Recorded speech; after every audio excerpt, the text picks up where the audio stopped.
আইবুড়ো ভাতের দিনই আমি শাখা পড়তে গেছিলাম, কারণ আমি কোনো শাখারির কাছ থেকে নয়, আমি শাখা পড়েছিলাম সন্তোষী মায়ের মন্দির থেকে এবং মায়েরই শাখা। আইবুড়ো ভাতের পর আর বাড়ি থেকে বেরোনো যায় না, কিন্তু আমার যে শাখা পড়তে যাওয়ার ছিল সেই কারণে টোটো করে বাড়ির সামনে থেকেই আমি, ছোট পিসি, দিদিভাই আর ফুল পিসি আমরা সবাই মিলে চলে যাই মায়ের মন্দিরে।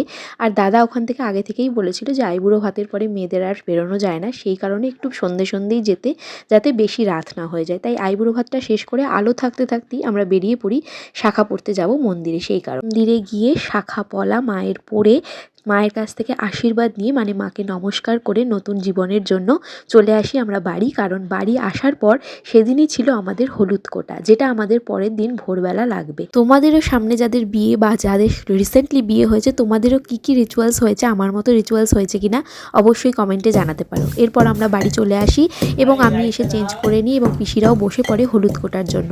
যেহেতু এখানে 3জন কি 5জন এও স্ত্রী লাগে, তাই এখানে 3জনই বসেছে, আমার ফুল পিসি, দিদিভাই আর ছোটো পিসি। তো তোমাদের ব্লগগুলো কেমন লাগছে জানাতে ভুলো না। আজকে বাই।